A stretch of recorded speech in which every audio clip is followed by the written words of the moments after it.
오늘 여러분과 함께 내가 어디 있느냐라고 하는 제목으로 말씀을 전하려고 합니다. 새해라는 시간은 우리의 마음의 변화에 대한 갈망을 일으킵니다. 이제는 좀 달라지고 싶다. 올해는 마음이 무너지지 않고 단단해지면 좋겠다. 신앙생활을 제대로 하고 싶다. 이런 마음이 새해에 듭니다. 하지만 우리는 이 귀하고 거룩한 다짐을 입 밖으로 말하는 것을 다 주저합니다. 왜 그럴까요? 진심이 없어서가 아닙니다. 오히려 내 안의 다짐이 얼마나 연약한지, 상황 앞에서 얼마나 가벼운지, 그리고 얼마나 비슷한 죄 앞에서 반복적으로 넘어지는 사람인지 지난날의 실패를 통해서 너무나 잘 알고 있기 때문입니다. 그렇다면 우리는 왜 반복적으로 넘어질까요? 그리고 무너질까요? 왜 그럴까요? 단순히 의지가 약해서가 아닙니다. 환경이 나빠서가 아닙니다. 성경은 이거보다 더 깊은 원인을 마음에서 찾고 있습니다. 그래서 오늘 우리는 새해 첫 주일 창세기 3장을 펼치려고 합니다. 창세기 3장을 펼쳐보면서 우리는 왜 반복해서 무너지는가에 대한 가장 근본적인 대답을 찾아보기 위해서 우리는 창세기 3장을 펼쳐보기 원합니다. 저는 새해 첫 주일 타락의 시작에 대해서 함께 묵상해 보려고 합니다. 복음을 제대로 이해하려면 타락을 이해해야 합니다. 하나님의 은혜를 알려면 죄에 대한 정직한 성찰이 필요하다는 것입니다. 왜냐하면 우리가 죄에 대한 쓴맛을 맛보지 않으면 예수님 안에 있는 은혜의 달콤함을 맛보지 못하기 때문입니다. 그만큼 죄와 은혜는 매우 긴밀하게 연결되어 있습니다. 여러분, 사실 성경 전체는 죄에 관해서 이야기하는 책이기도 합니다. 예수님이 의인을 위하여 부르러 오신 것이 아니라 죄인을 구원하러 오셨기 때문인 것이죠. 오늘 우리는 본문을 통해서 죄는 어디서 시작되는지, 죄는 어떻게 우리 마음에서 작동되는지, 그리고 그 죄의 결과가 얼마나 참혹한지, 그리고 마지막으로 이렇게 죄의 종로를 타고 있는 우리들에게 어떤 소망이 있는지 살펴보면서 오늘 말씀을 상고해 보고자 합니다. 그렇다면 죄는 어디에서 시작될까요? 죄는 행동이 아니라 말과 생각에서 시작됩니다. 우리는 보통 죄를 행동으로 생각합니다. 선을 넘는 행동, 충동적인 행동, 의도적인 행동, 알면서도 하는 행동 말이죠. 그래서 죄를 설명할 때도 늘 결과부터 말하는 습관이 있습니다. 아담과 하와의 이야기를 생각할 때도 선악과를 먹었다는 것에만 몰입하는 경향이 많다는 것을 보게 됩니다. 그러다 보니 우리가 놓치는 것이 정말 많습니다. 성경은 창세기 3장에서 단순히 무엇을 먹었는가를 말하려는 것이 아닙니다. 성경은 어떻게 그 자리에 가게 되었는지를 아주 길게, 아주 집요하게 보여준다고 할 수 있는 것이죠. 여러분, 죄는요, 준비됩니다. 과정이 있습니다. 마음 안에서 서서히 길을 만든다는 것이죠. 욕심이 잉태한 즉 죄를 낳고 죄가 장성한 즉 사망을 낳느니라, 이 말씀이 정확한 말씀입니다. 그래서 창세기 3장은 타락의 순간보다 타락의 과정을 더 많이 기록하고 있다는 것을 주목해야 합니다. 하와가 10마리를 먹기까지 그 마음에서 어떤 말과 생각이 오갔는지 그것을 자세히 보여준다고 하는 것이죠. 여러분, 그 시작은 대화에서 시작됩니다. 오늘 본문에는 하와와 사단의 대화가 나와 있습니다. 왜 이런 대화를 보여줄까요? 죄가 우리 마음에서 어떤 과정을 거치는지 자세히 조명해 주기 위해서입니다. 근데 여기서 우리가 분명 먼저 알아야 될 것이 있습니다. 성경에 말하는 사단이 누구인가? 여러분, 사단은요, 추상적인 존재가 아닙니다. 성경은 사단을 실제 하는 인격적인 존재로 봅니다. 그러나 동시에 이것을 분명히 해야 되는데요, 사단은 하나님과 대등한 존재가 아니라는 것입니다. 여러분, 사단은요, 피조물입니다. 신적 존재가 아닙니다. 성경은 사단이 원래 천사였다고 말합니다. 천사가 하나님과 같이 되고자 하는 교만으로 타락한 존재가 사단이 되었다고 말하죠. 그래서 유다서 1장 6절은 이렇게 말합니다. 자기 지위를 지키지 않고 자기 처소를 떠난 천사들을 큰 날의 심판까지 영원한 결박으로 흑암에 가두셨으며. 여러분, 그러므로 사단은 하나님과 권력을 다툼을 벌이는 존재가 아니라는 것이죠. 이미 심판 아래에 있는 존재다. 이미 패배가 확증된 존재다. 근데 여기서 질문 하나가 생깁니다. 이미 심판이 정해졌다면 왜 사단은 지금도 우리를 미혹하려고 하는 것일까? 하나님을 이길 수 없다는 것을 알면서도 하나님께 왜 다시 도전하려고 하는 것일까? 여러분, 사단은요, 그 마음가운데 자신의 구원을 회복하려고 우리를 공격하는 게 아닙니다. 미혹하는 게 아니에요. 사단의 분노는 하나님께 향하지 않습니다. 하나님께 하면 안 된다는 것도 알고 있습니다. 그래서 사단의 목적은 무엇보다도 하나님께 속한 것을 망가뜨리고 하나님을 신뢰하는 인간을 무너뜨리는 것, 하나님과 인간 사이의 관계가 회복되지 못하도록 자꾸 막으려고 하는 것, 이것이 사단의 목적이라는 겁니다. 그래서 사단은 정면 승부를 하지 않습니다. 하나님처럼 명령할 수도 없고 진리를 선포할 수도 없고 생명을 창조할 수 없기 때문입니다. 그래서 사단은 늘 우회로를 택합니다. 전면에 나서지 않고 항상 위장을 하지요.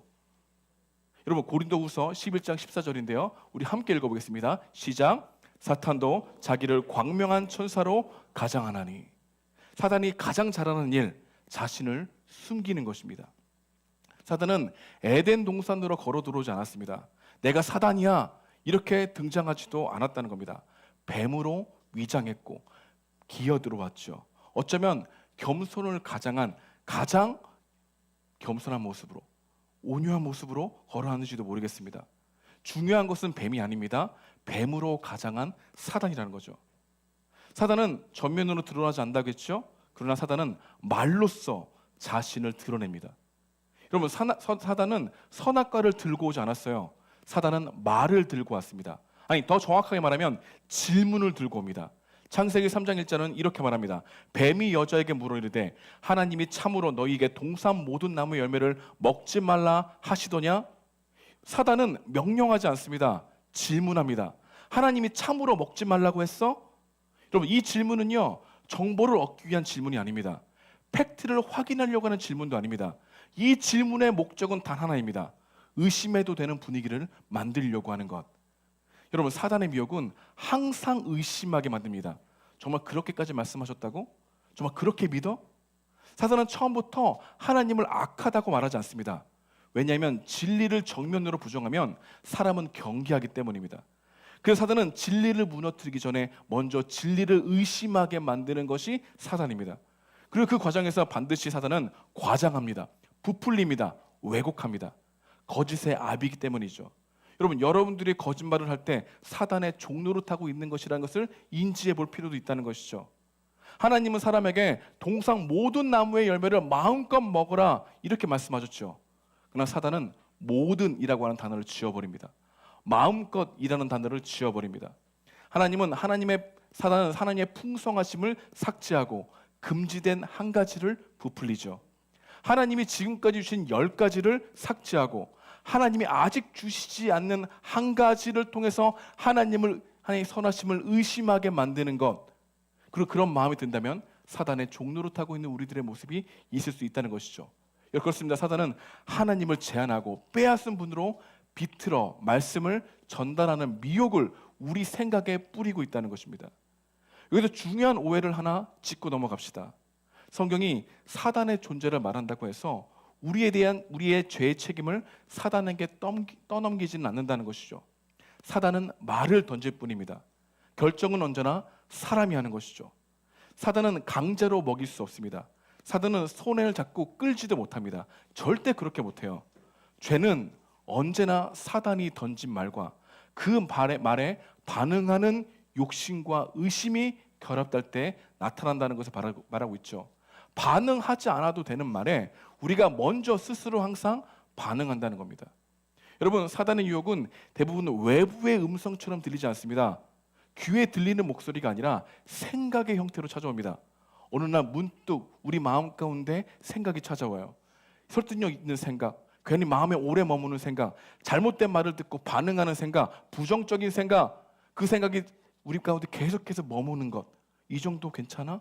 다들 이렇게 하는데 뭐 지금 상황에는 어쩔 수 없잖아? 정말 하나님까지 이 상황까지 요구하시는 걸까?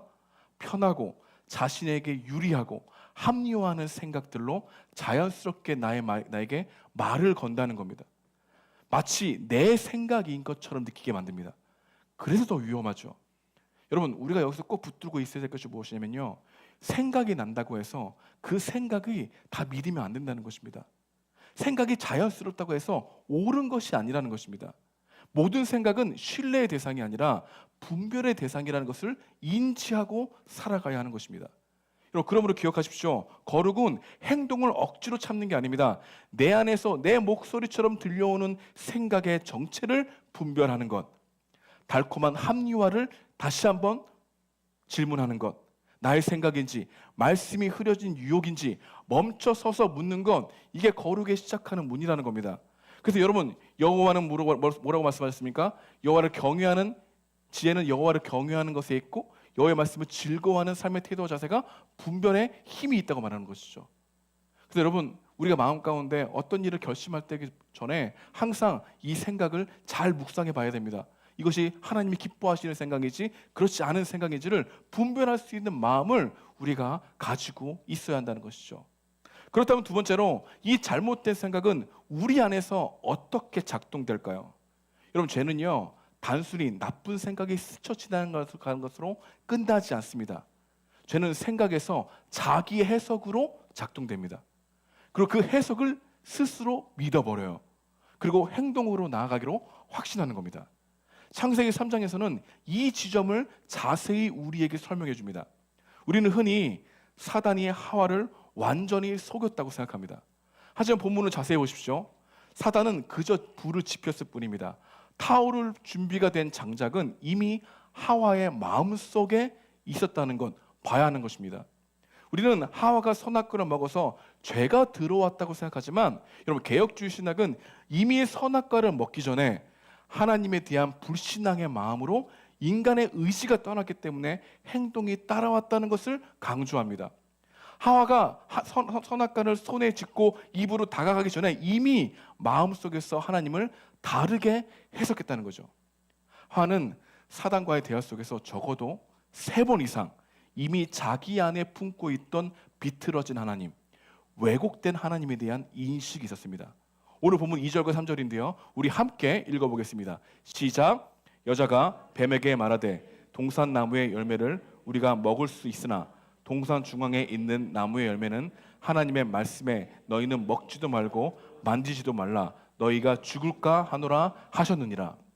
먼저 하와는 하나님의 말씀에 자신의 생각을 더함으로써 하나님을 왜곡합니다.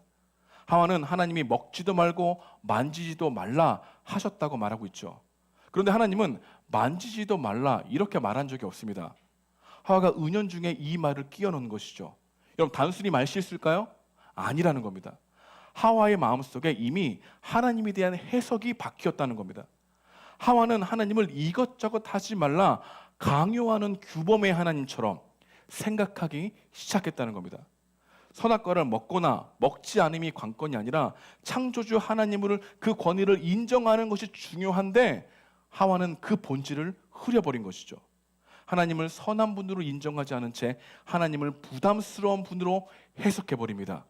그게 하와의 생각에서 작동하고 있는 방식이었다는 거죠. 그리고 하와는 한 걸음 더 나아갑니다. 이번에는 하나님의 말씀을 빼버려요. 하나님의 경고를 매우 가볍게 취급합니다. 하나님이 뭐라고 말씀하셨습니까? 선악과를 먹는 날에는 반드시 죽으리라 하셨죠. 그런데 하와는 이렇게 말합니다. 죽을까 하노라. 여기서 반드시가 사라집니다. 여러분, 죄는 언제나 이렇게 우리 마음에서 죄의 결과를 축소시키는 생각으로 펼쳐집니다. 왜냐하면 죄의 결과를 줄여야 행동으로 움직이기가 편하기 때문입니다. 설마 그렇게까지 하시겠어? 이 정도는 괜찮겠지. 날 사랑하시는데 나만 그런 거 아니잖아? 이렇게 안 하는 사람이 어디 있어? 이런 생각이 작동하기 시작한다는 겁니다. 죄의 결과의 무게를 줄여야 마음이 안심이 되고, 마음이 안심이 되어야 경계가 풀리고, 경계가 풀려야 유혹이 더 이상 유혹이 아니라 합리적인 생각처럼 느껴지기 때문입니다. 그렇게 되자 말씀의 원래 의미를 아예 지워버렸어요. 하와는 나무의 이름을 다르게 부릅니다. 하와는 선악을 알게 하는 나무라고 부르잖아요. 동산 중앙에 있는 나무라고 부릅니다. 이건 단지 표현을 다르게 서연한 게 아닙니다. 의미를 지워버린 겁니다. 선악과는 선악의 기준이 하나님이시다, 주권에 대한 표지판이죠. 그런데 하와는 그 의미를 지워버립니다. 그저 동산의 수많은 나무들 중에 중앙에 있는 나무야, 이렇게 말씀의 권위를 살짝 아래로 내리고 내 눈에 보이는 대로 판단하겠다고 하는 선언, 하나님을 부정하지 않으면서도 하나님을 다르게 해석해버리는 것, 말씀을 버리지 않으면서도 말씀의 의미를 제거해버리는 것, 의도를 자기 방식으로 왜곡하여 해석해버리는 것, 이것이 생각이 우리 마음 안에서 자리 잡는 방식이라는 것이죠. 그러자 그 이야기를 들은 사단은 하와를 같은 편으로 생각합니다. 그리고 하나님의 성품을 정면으로 왜곡하는 말들을 통해서 하와를 안심시킵니다. 4절과 5절인데요. 4절과 5절도 함께 읽어보겠습니다. 시작. 뱀이 여자에게 이르되 너희가 결코 죽지 아니하리라. 너희가 그것을 먹는 날에는 너희 눈이 밝아져 하나님과 같이 되어 선악을 알 줄 하나님이 아심이니라. 여러분 이것을 보십시오. 하나님은 반드시 죽는다고 했는데 하와는 죽을까로 축소했고 뱀은 그 위에 쐐기를 박습니다. 결코 죽지 않아. 무슨 뜻입니까? 하나님의 선에서 금한 것이 아니야. 너희가 하나님처럼 될까 봐 겁내서 막으신 거야. 이렇게 해석을 더욱 믿게 만들죠. 하나님은 사랑이 아니라 통제야. 하나님은 보호가 아니라 억압하는 분이야. 하나님은 선이 아니라 계산하시는 분이야. 하나님의 성품을 정면으로 왜곡해도 괜찮다라고 하는 생각이 그의 뿌리 같게 깊이 물들게 만드는 것이죠. 그래서 하와는 선악과의 열매가 다르게 보이기 시작합니다. 먹음직도 하고 보암직도 하고 지혜롭게 할 만큼 탐스럽게 보입니다. 여러분 왜 그럴까요? 반드시 죽는다는 말씀이 흐려지자 먹어도 괜찮을지 모른다는 생각이 하와의 눈을 바꿔버린 거예요. 관점이 다르게 변하기 시작한 거예요. 여러분 이렇게 무서운 것이 있습니다. 말씀의 기준을 내리잖아요. 여러분의 욕심이 기준이 됩니다. 여러분의 좋고 싫음이 옳고 그름의 기준이 되는 것, 이게 선악과를 따먹는 거거든요. 그리고 욕심은 금지된 것을 탐스러운 것으로 마음을 변하게 만든다는 겁니다. 왜 성경은 사단이 하와의 이야기를 통해서 사단과 하와의 이야기를 통해서 왜 우리의 마음을 들여다보게 할까요? 죄를 죄로 보고 있지 않는 우리의 마음을 폭로하기 위해서입니다. 탐스러운 귀내나 어쩔 수 없는 상황이야 라고 하는 우리의 마음을 지적하기 위해서 이렇게 자세히 이야기로 풀어서 우리의 마음을 들여다보도록 하는 목적이 있다는 것이죠. 혹시 너는 너의 욕심을 정당하고 있지 않아? 하나님의 말씀을 너의 좋고 싫음으로 너의 기준으로 평가하고 있지 않아? 그렇게 살아봐. 너의 마음은 행복함이 없어질 거야. 이렇게 이야기를 하고 있는 것이죠. 여러분 그렇다면 이렇게 마음속에서 장악된 죄는 어떤 결과를 우리의 삶 속에서 나타나게 될까요? 죄는 생각을 넘어 반드시 밖으로 흘러나옵니다. 그리고 그 밖으로 흘러나오는 행동은 우리의 인격을 망가뜨립니다. 또한 가장 소중한 관계들을 무너뜨리는 이야기들을 적대의 담벼락을 세우는 모습으로 나타나게 된다는 거죠. 이런 죄의 비참한 영향력을 보여주는 인물이 있습니다. 바로 아담입니다. 우리는 창세기 3장 읽을 때 흔히 착각하는 게 있어요. 사단이 하와를 미혹하는 동안 아담은 저 멀리 다른 곳에서 딴 일을 하고 있을 거라 생각합니다. 그래서 하와가 준 선악과를 아무것도 모르고 받아먹은 피의자처럼 여기는 사람들도 있어요. 그러나 성경을 자세히 보십시오. 여기에 소름 돋는 반전이 있습니다. 우리 창세기 3장 6절인데요. 우리 함께 읽어보겠습니다. 시작. 여자가 그 열매를 따먹고 자기와 함께 있는 남편에게도 주매 그도 먹은지라. 성경은 하와와 함께 있는 남편이라고 하는 말을 꼭 집어 얘기하죠. 아담은 어디 멀리 있는 것이 아닙니다. 그는 처음부터 어디 있었습니까? 그 자리에 있었어요. 사단이 하와에게 말을 걸 때도, 하와가 사단의 거짓말에 흔들릴 때도, 그녀가 손을 뻗어 선악과를 따먹는 그 결정적인 순간에도 아담은 어디 있었던 겁니다. 바로 옆에 있었다는 것이죠. 그 모든 상황을 보고 있었다는 겁니다. 그는 몰라서 당한 게 아니라는 겁니다. 그를 알면서도 방관했다는 거죠. 여기서 아담의 모습은 자기 중심성의 이기심이 무엇인지를 보여주죠. 아담도 하와처럼 똑같이 불신했다는 겁니다. 그는 철저히 침묵합니다. 여러분 이 침묵은요 점잖은 침묵이 아닙니다. 정말 죽나 안 죽나 한번 보자. 아내를 앞세워서 결과를 확인해 보려고 하는 비겁한 동조이자 실험이었다는 거죠. 여러분 사랑하는 사람을 보호하기보다 내 호기심과 안전을 먼저 챙기는 이기심, 이것이 아담이 선악과를 마음에 품자 그의 내면 안에서 일어나는 일이었다는 겁니다. 그 이기심, 이 이기심이 하나님의 거룩함 앞으로 걸어가지 못하게 한다는 것이죠. 그런데 더 기가 막힌 장면이 나옵니다. 그토록 입을 굳게 다물고 있던 아담이 죄를 짓고 나서 어떻게 변한 줄 아십니까? 하나님과 대화합니다. 하나님이 찾아서 물어보죠. 내가 먹었느냐? 물어보자. 그는 갑자기 세상에서 제일 말 많은 사람으로 변합니다. 그는 1초도 망설임이 없이 소리칩니다. 12절 말씀을 제가 읽어보겠습니다. 하나님이 주셔서 나와 함께 있게 하신 여자, 그가 그 열매를 주므로 내가 먹었나이다. 여러분, 이 소름 돋는 대조가 보이십니까? 아내를 살려 할 때는 그토록 조용하더니 자기가 살아야 할 때는 누구보다 말이 많아지는 모습을 우리에게 보여주고 있는 거죠.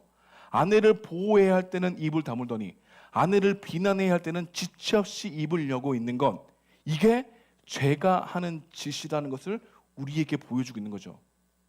여러분, 죄는 이렇게 우리의 인격을 망가뜨립니다. 내 뼈 중에 뼈요, 살 중에 살이요, 그 고귀한 사랑의 고백은 온데간데 없고 자기만 살겠다고 사랑하는 사람을 적으로 돌려보내는 이 비정한 이기심, 이것이 우리 안에 모두가 있다는 것으로 폭로하고 있는 거죠. 이러한 모습이 우리 삶의 모습이 나타납니다. 서로에게 탓을 돌리죠. 책임을 전가합니다. 핑계를 냅니다. 상처를 줍니다. 이기심이 공동체를 굉장히 아프게 하는 것이라는 걸 여러분 알고 있죠? 여러분, 죄가 어떻게 우리 가운데 작동합니까? 그냥 생각으로, 그 생각이 이기적인 자기 생각으로, 남을 이용해도 된다는 생각으로, 그리고 그 생각은 정말 사단과처럼 위장해서 좋은 것처럼 표현되지만 공동체를 핥히고 우리 마음 가운데 상처를 주게 만든다는 것, 이것을 우리에게 보여주고 있는 겁니다. 결국 아담과 하와는 자신들의 의지로 하나님의 말씀을 저버리게 되죠. 하나님의 말씀을 어기자 그들은 눈이 밝아졌다고 얘기합니다. 근데 그들이 보게 된 것은 하나님과 같은 영광이 아니에요. 그들이 마주한 것은 벌거벗은 자신의 비참함입니다. 여러분, 죄는요, 약속한 것을 주지 않아요. 죄는 언제나 우리를 속입니다. 영광을 약속했지만 수치를 주죠. 자유를 약속했지만 두려움을 줍니다. 그토록 원했던 눈이 밝아짐은 그들의 허물을 서로 찾아내게 만들죠. 나의 부끄러움을 확인하는 저주스러운 시력이 되고 말았다는 것을 우리에게 폭로하고 있지 않습니까? 이것이 우리의 죄성이라는 겁니다. 우리가 말씀이 아닌 죄성을 따라갈 때 아담과 하와에게 일어난 이러한 인격적인 망가짐이 공동체 가운데 퍼져나가게 된다는 것을 우리에게 보여주고 있는 거죠. 이때 아담과 하와가 취한 행동이 무엇일까요? 그들은 무화과 나무 잎을 엮어 자신을 가립니다. 죄로 인해 생긴 수치심과 두려움, 불안을 스스로 해결해 보려고 노력한 것이죠. 우리도 똑같지 않습니까? 여러분의 마음속에 있는 죄책감을 다른 선한 행위로 한번 막아보려고 노력하는 모습 우리 가운데 있지 않습니까? 여러분의 텅 빈 이 구멍과 같은 이 허무함을 다른 것으로 의미를 찾으려고 엮은 무화과 나무 잎이 있지 않아요? 성공이라고 하는 무화과 나무 잎, 명예라는 잎, 이 쾌락과 인정이라는 잎으로 우리를 가리려고 하는 이 모습이 바로 하나님과 단절되어 죄가 우리를 지배할 때 나타나는 모습이라는 것을 폭로하고 있는 본문을 우리가 살펴보게 된다는 것입니다. 그들은 돌이킬 수 없었습니다. 그들은 죽게 되죠. 내가 먹는 날에는 반드시 죽으리라, 이 말씀이 실제로 이루어졌습니다. 여러분, 성경에 말하는 죽음은 단지 심장이 멈추는 것을만 이야기하지 않아요. 생명의 근원이신 하나님과 단절된 모습으로 나타나자 그들은 죽었습니다. 어떻게 죽었으면 나타났을까요? 평안이 죽었습니다. 기쁨이 죽었습니다. 하나님과의 친밀함이 죽었어요. 근데 살아난 게 있어요. 의심이 살아났고 이기심이 살아났고 왜곡된 자기 해석이 살아났어요. 근데 이 절망적인 죽음 자리에, 그 비참한 현장에 놀랍게도 소리가 들린다. 이게 오늘 본문에 나오는 우리를 초대하는 장면입니다. 동산의 거느리신 여호와가 아담과 하와에게 다가가면서 이렇게 찾으시는 목소리 나오죠. 아담아, 내가 어디 있느냐? 여러분, 하나님이 모르셔서 찾았을까요? 하나님은 전지전능하시죠. 다 아세요. 모르셔서 물으시는 질문이 아닙니다. 근데 왜 물으셨을까요? 따져 묻기 위해서. 너 어떻게 그럴 수 있어? 어떻게 나를 배신해? 이렇게 묻기 위해서 지금 아담아, 내가 어디 있냐? 이렇게 물으시는 걸까요? 저주를 선언하시기 위해서 물으시는 걸까요? 난 너와 이제 관계를 못하겠다. 넌 끝이야. 손절이야. 이렇게 말하기 위해서 부르시는 걸까요? 아니라는 겁니다. 죄인된 인간은 하나님을 버렸지만 하나님은 인간을 절대 포기하지 아니하시는 하나님이라는 거죠. 심판을 말한 적도 없습니다. 화를 내신 적도 없어요. 저주를 선언한 것도 아닙니다. 하나님은 왜 이렇게 물으셨을까요? 아담아, 내가 지금 어디 있느냐? 여러분, 이 질문은요, 장소를 묻는 질문이 아니라 상태를 묻는 질문입니다. 길 잃은 자식을 찾는 아버지의 애타는 부르짖음이 아담아, 내가 어디 있느냐? 이렇게 말하는 겁니다. 지금 아담아, 너는 내 곁에 있어야 되는데 도대체 왜 거기 숨어 있느냐? 이런 안타까움으로 부르시는 질문이 아담아, 내가 어디 있느냐? 나와 함께 거닐던 내가 어찌하여 피하여 두려움 속에 숨어 있느냐? 이렇게 안타까워하시는 하나님의 마음이 이 본문에 담겨 있다는 겁니다. 우리는 이 지점에서 잠시 여러분 모두 여러분에게 질문해 보십시오. 아무개야, 지금 내가 어디 있느냐? 너의 마음이 어디가 있느냐? 이것이 여러분이 오늘 본문 속에서 여러분에게 적용해야 될 메시지인 겁니다. 여러분은 지금 여러분의 마음이 어디가 있습니까? 여러분은 여러분의 이기심에 대한 마음으로 여러분의 가득 차 있는 그 모습을 한번 점검해 보라는 것이죠. 변명과 합리화라는 나무 뒤에 숨어 있지 않는가? 이런 우리들에게 이렇게 물어보는 거예요. 내가 지금 어디에 있느냐? 혹시 스스로 만든 무화과 잎으로 괜찮은 척 위장하고 있지 않느냐? 아담아, 내가 어디 있느냐? 오늘 새해 첫 주에 하나님이 우리에게 물어보십니다. 너의 마음은 도대체 어디에 있느냐? 이것을 우리에게 질문하고 있다는 거죠. 하나님은 그들에게 다가오셨습니다. 그리고 숨어있는 아담과 하와를 끄집어 죽이신 것이 아니에요. 오히려 그들의 말라 비틀어진 무화과 잎을 벗기시고 가죽옷을 지어 입히게 하셨죠. 여러분, 가죽옷이 무엇입니까? 짐승의 피를 흘려 죽여야만 얻을 수 있는 옷이 가죽옷입니다. 이게 왜 중요해요? 아담과 하와의 무화과 잎은 그들이 만든 옷입니다. 수치를 느끼니까 스스로 해결하려고 했던 옷이 무화과 나무 잎이었죠. 이 정도면 가려주겠지, 이 정도면 괜찮아지겠지. 그런데 하나님은 그 옷을 그대로 인정하지 않으십니다.